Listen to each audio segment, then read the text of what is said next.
Hello, welcome everyone. Good evening, I guess, for our Facebook Live session at TEDxJakarta, at Tedx Singapore, Tedx Bangkok, and TEDxDiliman, and TEDxKL as well. So I'm Florentina Niradewi, curator and organizer of TEDxJakarta, and I will be the host for tonight's Facebook Live session. Um, First of all, I will introduce about TEDx Studio campaign that we have together, 5 cities. So we have a campaign together using TEDx Studio license called as ImagineNext, supported by Glenfiddich.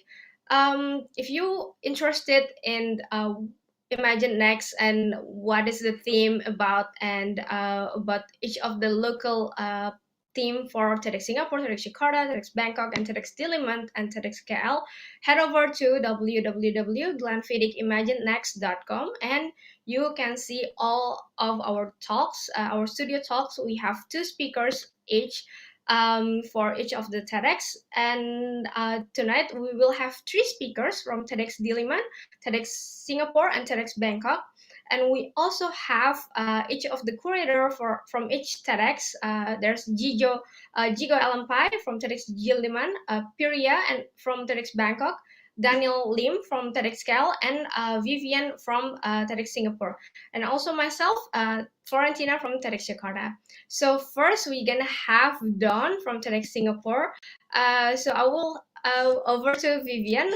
Vivian, please introduce Donn. Who is Donn Cole? And you know, so we're gonna have questions for Donn, and gonna have for from TEDx Bangkok, Nattanon, and also from TEDxDiliman as well. But he will join later. And audience here, feel free to add your questions on the chat box. Vivian, over to you.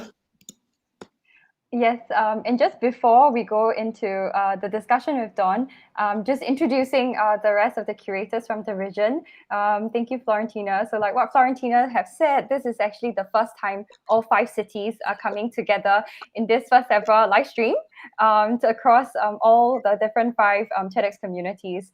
So yeah, so I'm Vivian, like what Florentina mentioned, from TEDx Singapore.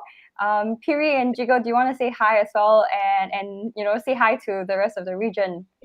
Okay, hi everyone. Sawasdee krab. I'm Priya from Tedx Bangkok, and very nice to meet you and have a wonderful conversation with you again and again. Yes, hi, I'm Jigo from the Philippines. I'm the curator of TEDxDiliman, and we're very, very happy to be part of this regional effort at collaboration. Yeah, selamat petang. I'm Daniel from TEDxKL. This is super exciting. It's really good to actually see Southeast Asia represented and doing such amazing thing. So, should we get Donn up now? Sure.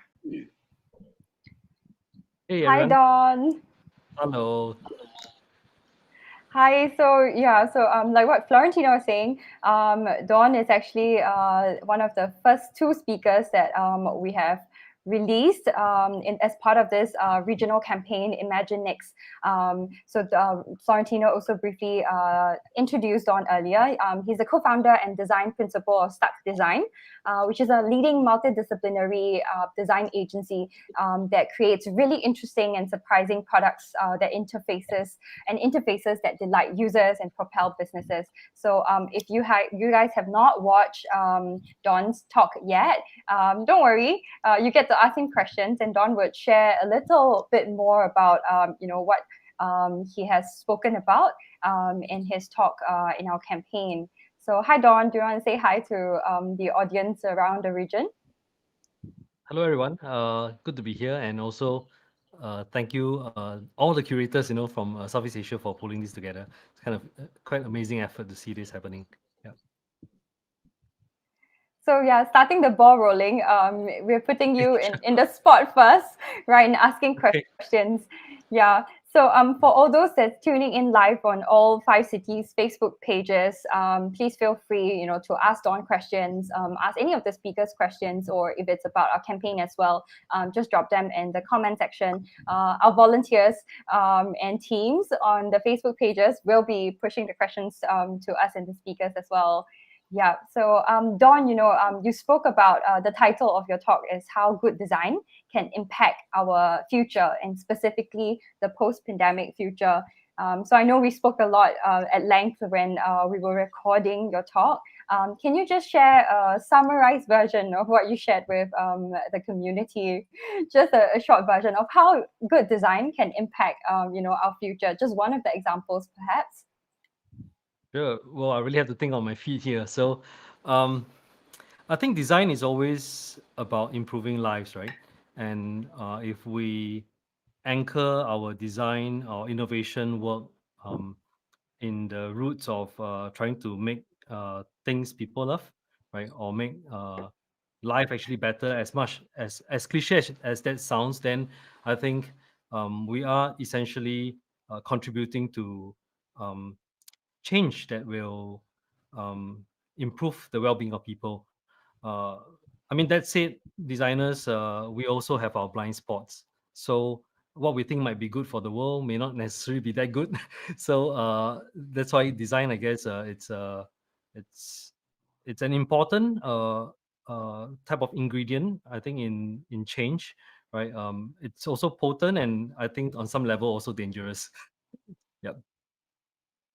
So I mean, in short, that's kind of like what I can recall. We try our best, right, to remind ourselves as designers to anchor on key principles that we know will always resonate with human beings, that will benefit people, and then as best as that brings us, I think we have a bit of a chance, right, to do some kind of good work. Maybe you want to share and describe. I think one of the most memorable designs that you mentioned was the bubble making machine, the hand sanitizer machine, and the sliding door. Do you want to just briefly describe to the audience, about what was that design about and what your team did? Sorry. Yeah, can you please? Okay, sorry, sorry about that. It's Yeah. okay. Okay, yeah, sorry, it's a BBC moment. It's But anyway, okay. so you're saying that talking about the different products that we've done. Yes. Well, in a short summary, right? What we try to do with pandemic related work, there is work that is very serious, where we try to um, deal with medical related projects, and then there's also work that on the small fronts at home, in schools, in less severe circumstance, we can use design to improve small little moments, so that we don't really just bow down entirely to the pandemic. Yes, on one hand, we're trying to deal with actual suffering, right? On the other hand, I think in small ways, just as much as saying, like, let's not have the pandemic cause us to stick really ugly stickers all over our landscape, right? Can we replace this with plants instead, so that there is some uh, um, positive things that we can do, even when we have to deal with a crisis. I think generally that's the mixture of things that we do. I think, Vivian, you alluded to things like the lift button or the sliding door that we were working on. These things were around how do we, um, in the face of things becoming more and more contactless and more cold, right? Can we introduce revisit some elements of tangibility, tactility? So it's not just that you know it's important for the button to be tactile, to move when your hand hasn't touched it yet, but it also brings in a bit of that magic, right? I think that is sometimes um, a good little twist, right? In a situation where everything is gloom. So I mean, when we do this work, we are quite careful not to downplay the kind of difficulties that others are going through, right? The suffering is real, the difficulties are real, right? But what we're just saying that, hey, in small ways, we can also make things a little bit brighter. I Yeah, got but a question. Oh, sorry, go ahead. no, Daniel, go ahead. Yes. I have a question. Like, what do you think would be some of the design trends that will actually stay, or what will be fad like post-COVID? Actually, like once hopefully things will be clear soon. Like, do you think that certain trends will stay in terms of design, or certain trends will just fade away?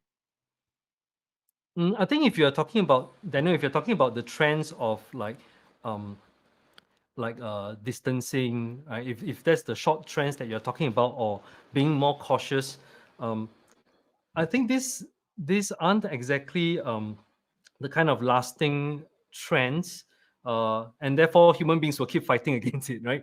Because we want to bond, right? We want to interact with each other. So I think those timeless needs, like needing to connect, needing to interact, needing to learn, needing to have fun, will be the trends that have been from day one, be way before the pandemic, all the way till after and beyond. So I think what we will see is if physical, or rather if the safety factor is starting to be okay, be better, then I think we'll see actually the trend of certainly the trend of all these things that human beings have desired all the while starting to push back against the restrictions that we have.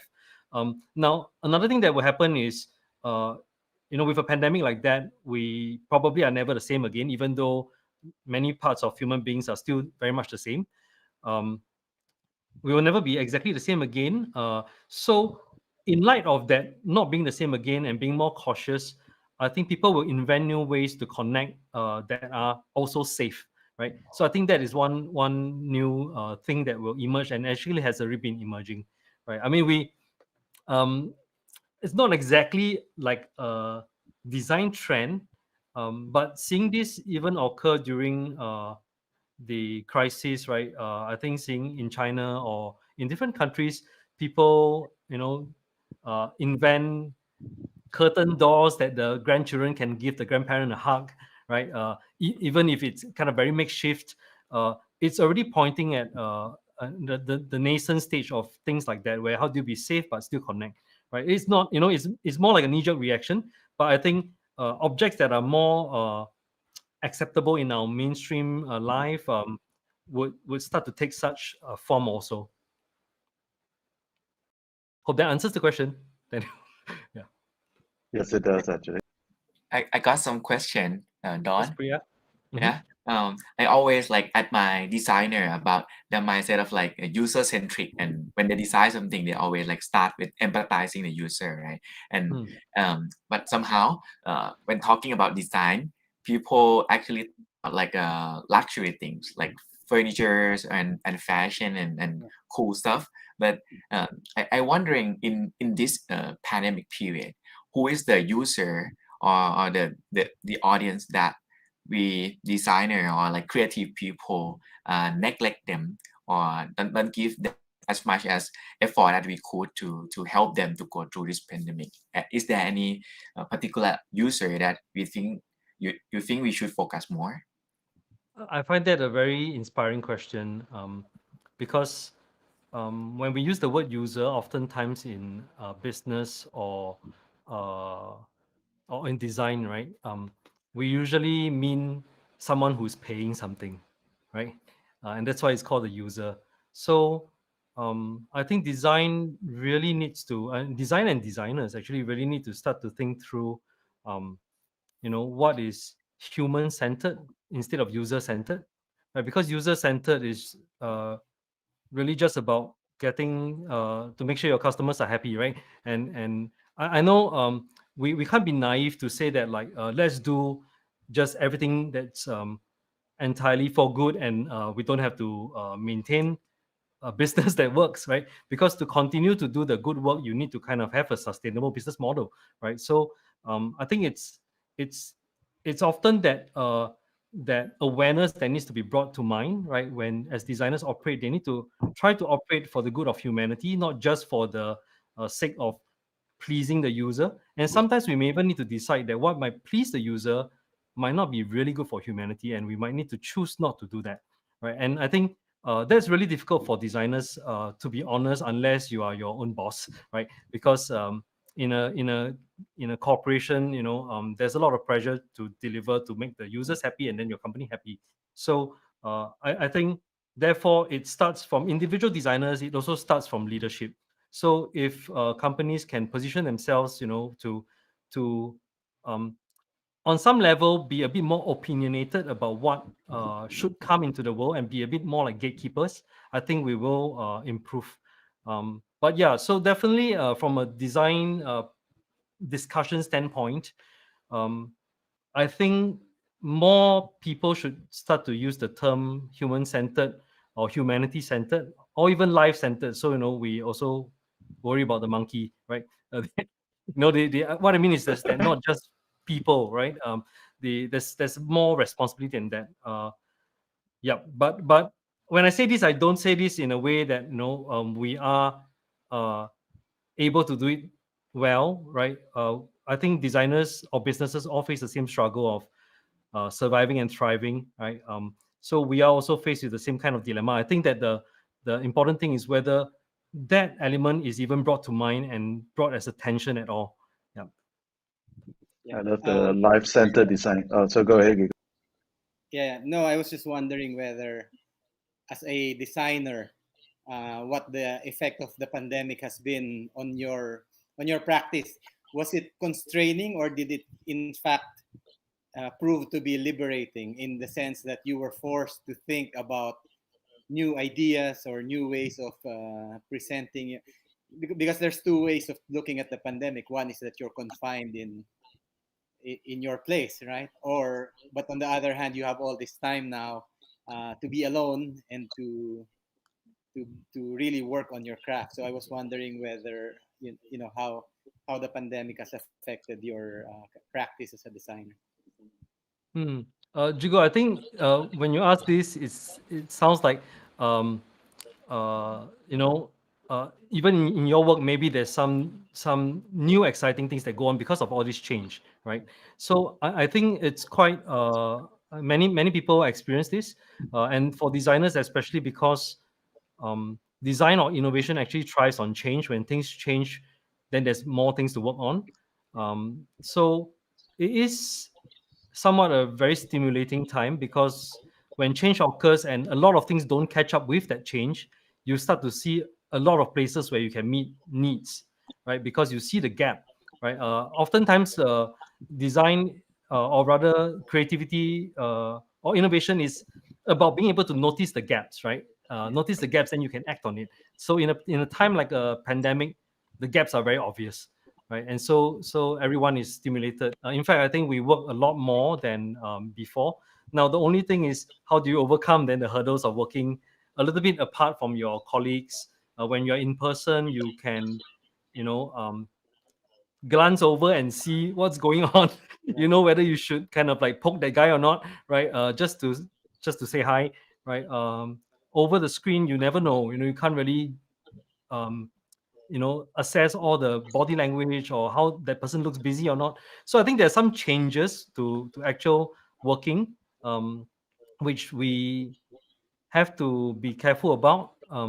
Especially, I think for us, for our teammates, if we're talking about the younger ones, uh, I think they thrive or they grow a lot from just being in and around people and then observing what goes on. Right now that they are expected to be alone and then connecting intentionally when only needed, I think a lot of that peripheral kind of learning is probably missing. So yeah, so then I guess another opportunity to design for how do you bring that back. um, Thank you so much, Don. So we had questions from each of our creator from TEDx Singapore, Bangkok, TEDxDiliman, and TEDxKL as well. So thank you so much, Don, for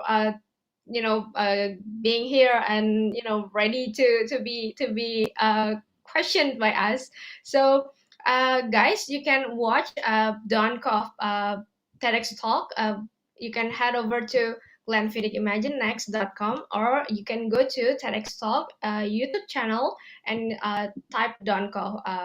So next we have Very much. Nattanon. Thank you very much, man. Thank you so much, you, Donn. Nattanon. Thank you. you. You're welcome. Thank you. So next we have Nattanon from Tedx Bangkok. Nattanon is one of Tedx Bangkok studio speaker. He is co-founder and editor-in-chief of SpaceSets.co. Pardon if there's any wrong spelling or anything. Please correct me later. And SpaceSets is a leading creative content publisher about space in Thailand.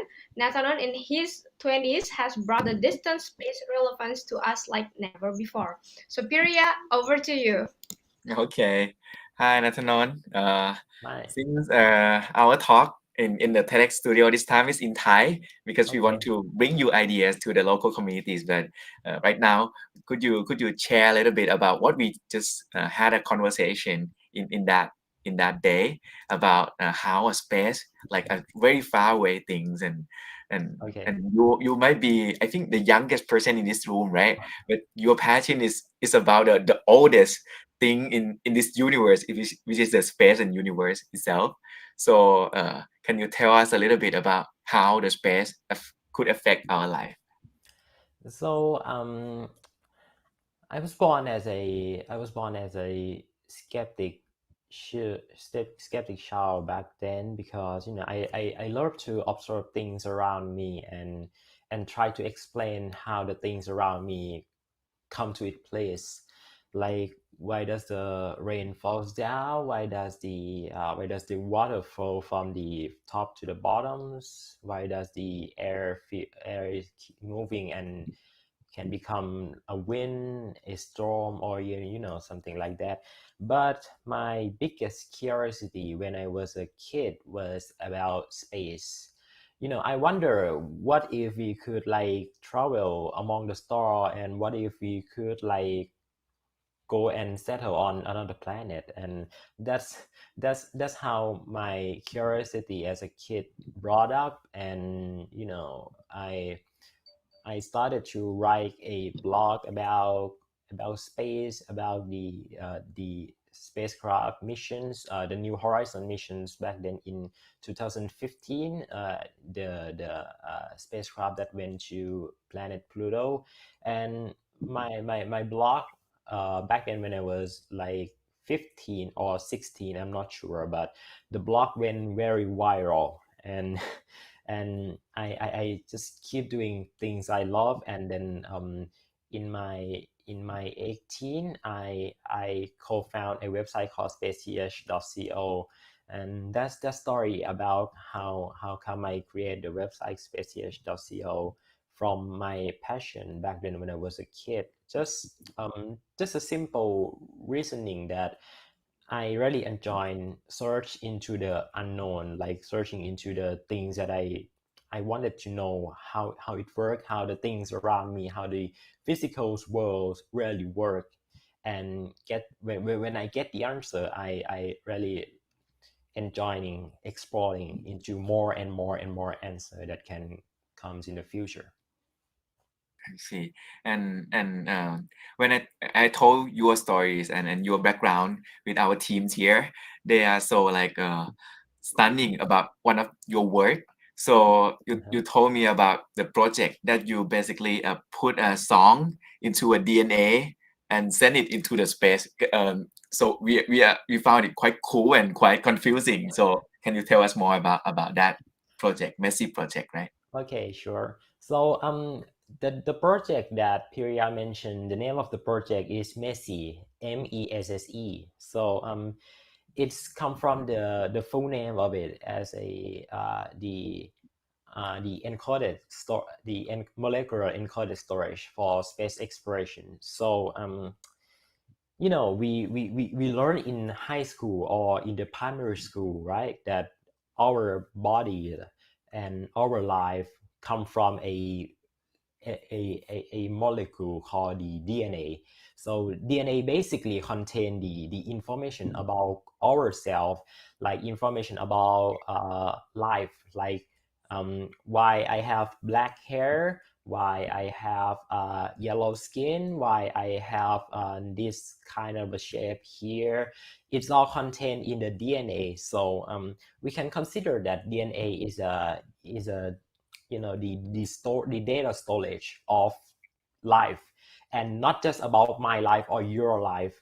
It's about the entire humanity life. And that's mean the DNA, the only single gram of DNA can contain like thousands terabyte of data, which is a lot bigger than the entire data center or the entire hard disk on Earth.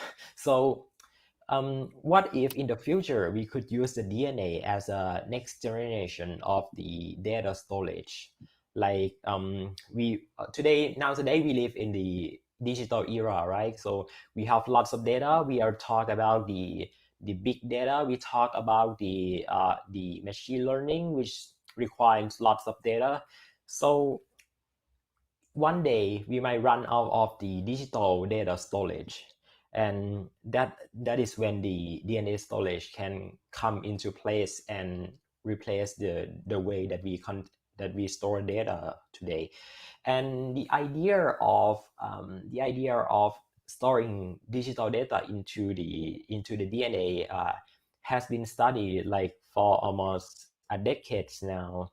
And lots of scientists like from Harvard, from MIT, they successfully convert the digital image into the DNA.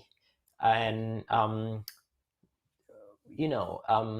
we talk with our team like, okay, if they can contain the image into the DNA, maybe we can like store something very very fun like music.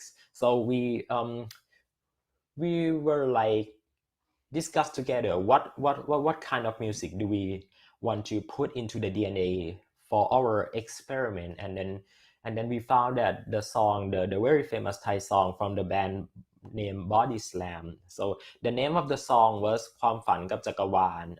If you translate it into English, it will become something like the ambitions and the universe, which is very related to what we are doing, because we are the space media, right? We are the space activists. So we choose the song, the ambitions and the universe, and to become the template of the song that we will put it into the DNA. And we successfully convert the digital songs into the DNA. And we did launch them into space on a rocket, which go to up to the altitude of like 100 kilometers from the ground. And we can say that our DNA really went to space, because 100 kilometer is the line between when you consider The common line. and the atmosphere and the space layer. It went to space. And we wanted to study if the radiations, if the vibration of the rocket could affect the data that we store into the DNA. And right now we are studying into it, and I think we should get some scientific data in the next few months. That's what we do. That's actually really amazing, and I like the fact because of biocomputing and DNA storage. Although one of my problems, and I like, do you think DNA will be a long-term storage? Because like the half-life of DNA is 521 years. Like what will be so like for example, we cannot restore dinosaurs because the DNA has already degraded. What will you suggest actually in terms of long-term storage for more longer term space exploration? Okay, great questions. So let's think about the long-term space explorations, because if you put something like the traditional hard drive or the flash drive or the digital data storage onto the spacecraft, that will like maybe travel to another planet or another galaxies. I don't think the I don't think the hard disk or the digital data storage will survive the extreme environment in space, and that's how the DNA come to its place, because the DNA they can repair itself, and they can copy themselves like really fast and really efficient. So when we talk about when we talk about the DNA storage, we did not talk about the single set of data, but we talk about like thousands, like millions set of data that copying itself into maybe another form of life like bacteria or something like that. And let's imagine that we have a bacteria that contains the entire knowledge of humanity. Like let's took the entire Wikipedia and convert it into the DNA and put them into some small creature like bacteria or something like that, and we send it across space. And maybe one day the human civilization will be fall down, and we become like the not like the human that we are today. And but we still survive, because life always try to survive. And when one day when we discover that, oh, there is some patterns inside the bacteria that we know, and we re-engineer it, we re-engineer the code that inside the bacteria, in the DNA of the bacteria, we will find the entire knowledge of humanity. It sounds like a very sci-fi movie, or like a very very fantasy, very sci-fi, but it's quite true. And I think it is the thing that will happen in maybe like in 200 year or 500 year, or like maybe thousands year, when human need to like travel into another planet, another star. And like in the movie Interstellar, you need to like freeze your body into the spacecraft, and when you arrive to the destination star, you like waking up again. And what will happen if you like forget everything, every knowledge, every humanity knowledge, like the algebra, like the scientific thinking, like the morals, having something stored into the data storage that will contain for millions of years, like will help our civilization to be to be continue to live in like next thousands or millions of years. Yeah, it's all very uh, intriguing. I'm trying to. I'm sorry, but I'm trying to understand exactly what, because it's all sounds so fantastic, and it seems like your work is thinking about the future and what we can do today, and yet the effects are, like you said, 200 years, 500 years from now. Would you say that the application of what you're doing right now is really just in the future, or are there certain things that will benefit us more immediately rather than that far away into the future? Well, I think it's it's all it's already started, because when the pandemic comes, every country, every nations like trying to make the vaccines, and the knowledge that we use to create the vaccines come from the synthetic biology, which is the same field as our research. So when we conduct this project, me myself need to like relearn every single bits of biology that we might have forget it on our high school. And it's very fun to like relearn everything again and try to understand the complexity of the synthetic biology. And that is very fun, and that is very inspiring at the same time, because you can see how the synthetic biology really changed the world by having us to create the vaccine to fight with the COVID situation around the globe. And that is a very inspiring story, and that is the motivation. That is also one of my motivation to like go learn the synthetic biology, because I come from my background is a computer science and space explorations, but to make this project possible, I need to like go back and relearn everything like really from the ground up to help to create these missions to be possible. One last question, Nattanon, is really very intriguing and exciting as well. So I think one thing that we notice is that Europe, there's a lot of regional collaborations when it comes to the space industry. For Southeast Asia, I think we're falling quite behind in terms of collaboration. So how do you think, this like possible collaborations can happen, especially between Southeast Asia? Well, I think everything is possible, and it is very interesting that we in Southeast Asia could like form an organization together to like help us to explore space, because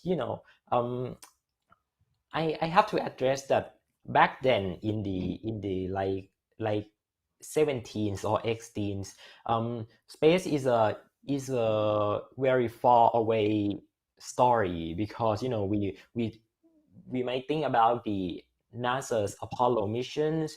We might think about how American and the Soviet fought in a space race during the Cold War. So space is really far away from us back then. But let's think about today. The MESSI project itself, half of the researcher in the missions are high school students. Half of them are high school students, and I am only 22. It means that everyone can access to space right now. You don't have to be like the very big nation, very powerful nation, or the governments or the army. You can be anyone that really interested into space and really want to explore into them. So I think forming an organization or forming the maybe the agencies like the Arts and Space Agency, something like that, could be very beneficial to all of us, and we will together help to unlock another chapter of region space explorations together. It's a very great idea, and I wish it happens.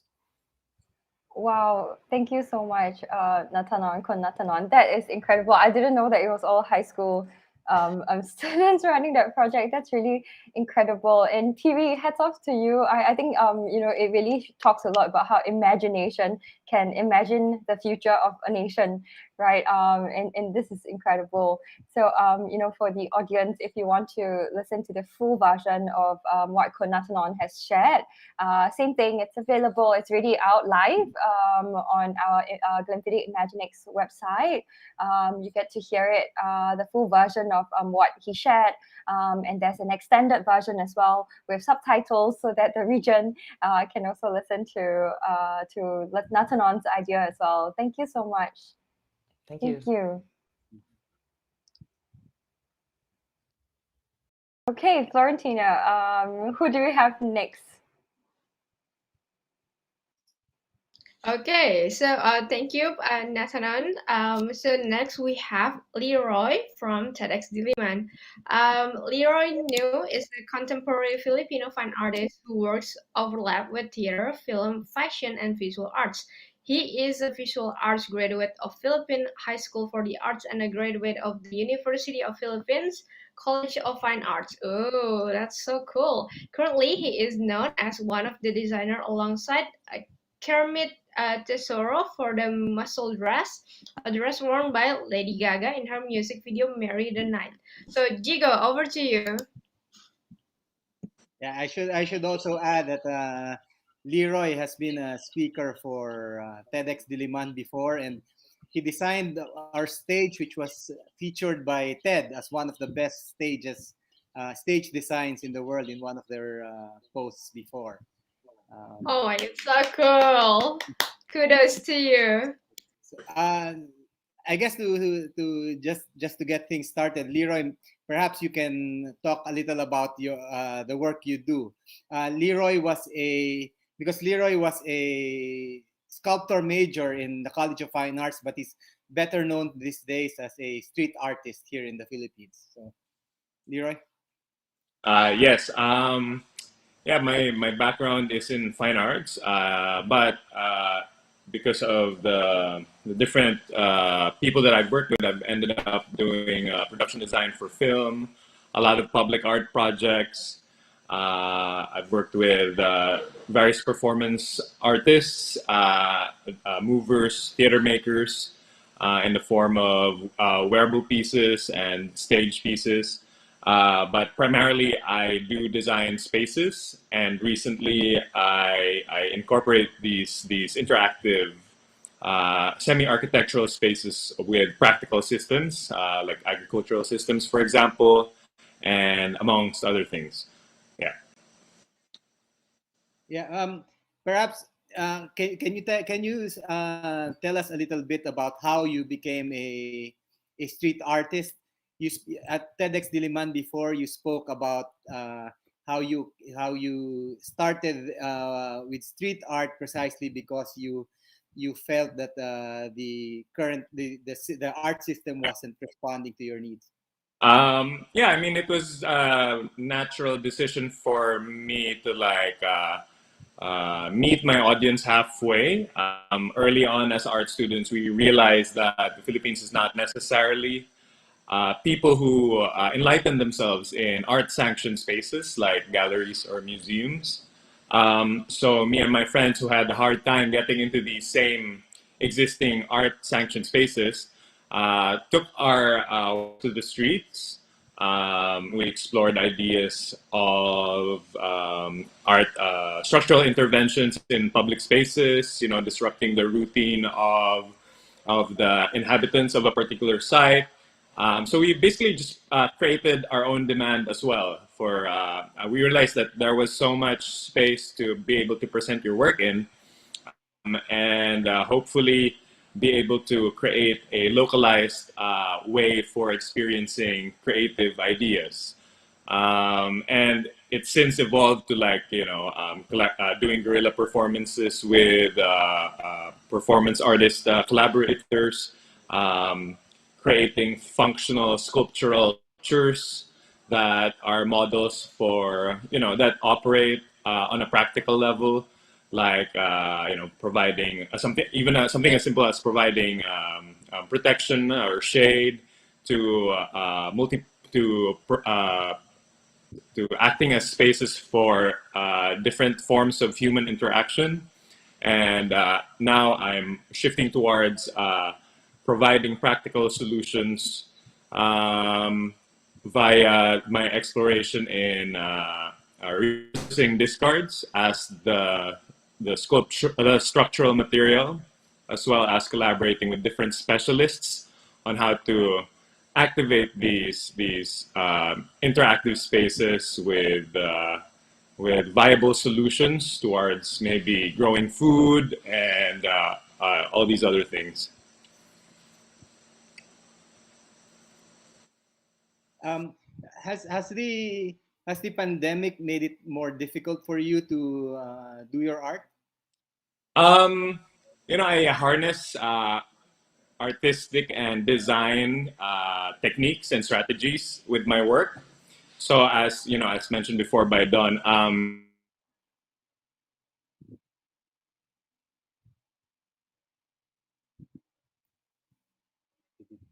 I think Leroy got. There you go, Hank. Sorry about that. Sorry about yeah. So you sorry still guys there? for the internet connection problem. So let's wait for Leeroy to get back to us. Yeah, we'll have to wait for Leeroy to reconnect. Actually, how do you like, Jigo? How do you find Leeroy actually? Like, how do you Yeah. actually came across his work? It's like so amazing. Yeah, well, as some of you are aware, I run a nonprofit, an arts nonprofit, and we work with different artists and writers to produce exhibitions and also children's books as a means of talking about issues and also bringing art closer to the people. So Leeroy actually is one of the youngest artists to receive one of the major awards here in the country. We have this what's called the 13 Artists Award. It's the award given by the Cultural Center of the Philippines every 3 years to the best young artists under the age of 40. So that's how I came to know of Leeroy. Yeah, and I was gonna ask like how he actually ended up working with Lady Gaga. Actually, like Yeah, that is really really really amazing. yeah. Yeah, I would like to ask that question as well. It's so But oh we get we can get Leroy to answer. I actually purposely didn't ask him because I knew one of you would ask Leeroy about that. So I'll leave it to you. So Daniel, go ahead. Leroy, welcome back. So I want to ask like how do you end up working with Lady Gaga? Can you hear us, Leroy?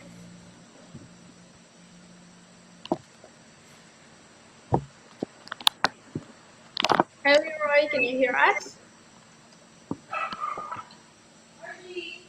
I think Hey Leroy.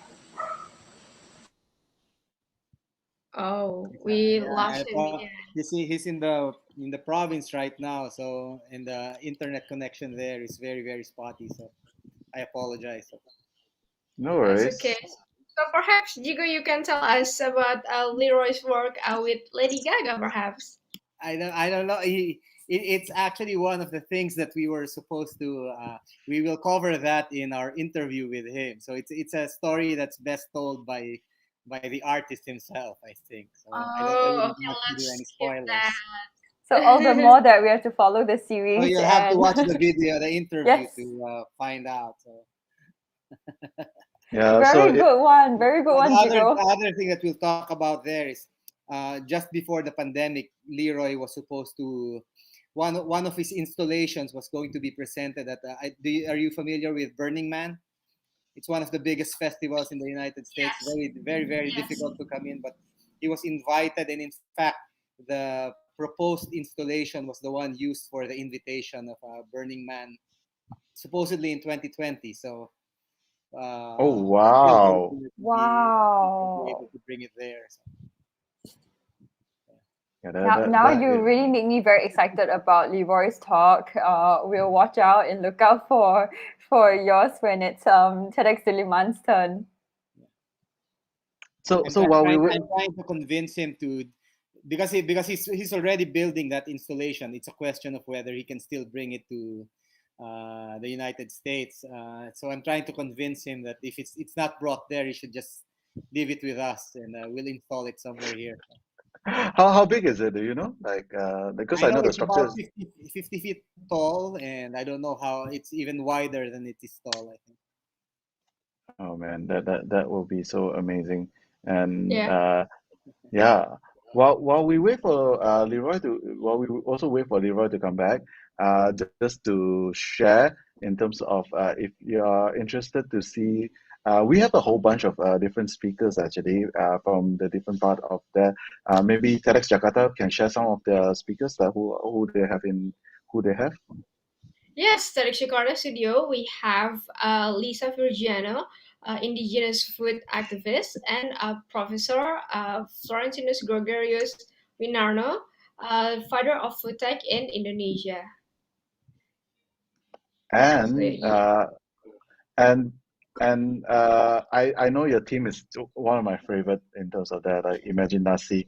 If you want to just explain that a bit before before we go on to learn more about the other speaker or TEDx Bangkok.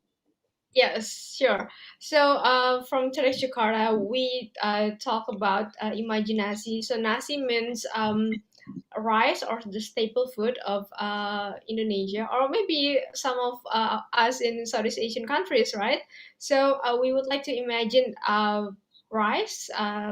We would like to see the correlations of food and the climate crisis, and how we can imagine the better future with this one.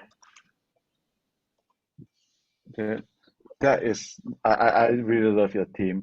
While Gigo try to get in touch with Leeroy. Actually, by the way, which province is Leeroy located at? Right now he's in La Union. That's in the northern Philippines. It's about, I don't know, maybe it's about 300 kilometers, 400 kilometers from Manila. Yeah, I'm sorry. He said he's really having a hard time connecting. So the No signal is worries. really, really bad. So We'll wait for him, and it's okay. And let's go. Let's get Priya to just give a teaser on who's up next. Oh, Priya, you're muted. Are you muted? Oh, we lost. We can't hear you, Priya. Uh, I think you also have some connection issues. Sorry about that. Let's go to Vivian first. While we Priya, if you can just close your browser and just hop back in again, and we'll just go to TEDx Singapore and just. Yeah, so maybe also just to share about the series, as you already hear from these three incredible speakers that we have today, the theme is ImagineNext, and it's also gathering mavericks from Southeast Asia. So that was what all 5 teams worked really hard to uncover.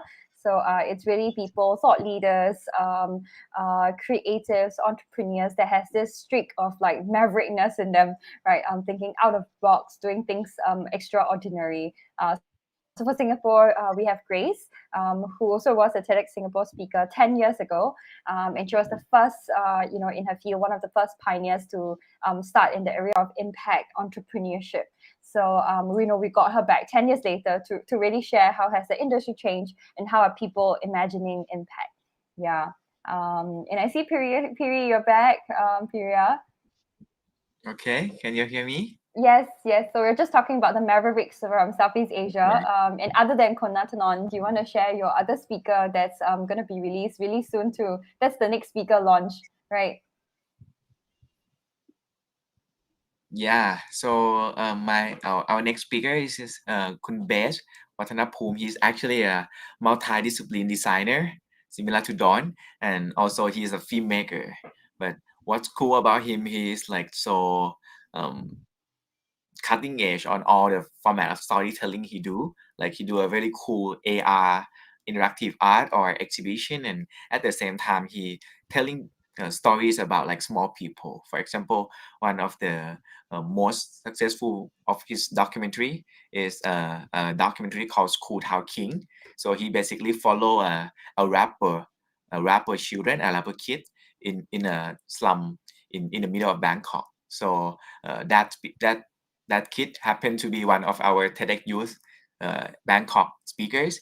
So I actually met him during his filming the subject. So we found it's quite interesting to talk about him on his perspective on the impact of storytelling series. And to talk about our theme, imagination. So our theme come up because I think Thailand is in a transition period right now in so many things like economics, pandemic, and also like a political and generation clash. So we not only want to talk about the problems here, but we want to talk about how could we imagine the future together, and using technology, using art, using a lot of things that we had to find the new narrative and the future ahead of us. Yeah, that's our theme. And I guess I have to talk about TEDxKL, of course. Yeah, so Back to we Vivian. went with. Oh, Then okay. Do you want to go first? Actually, we can. Sure. Yeah. Yeah. So in for us, it's Imagine Culture.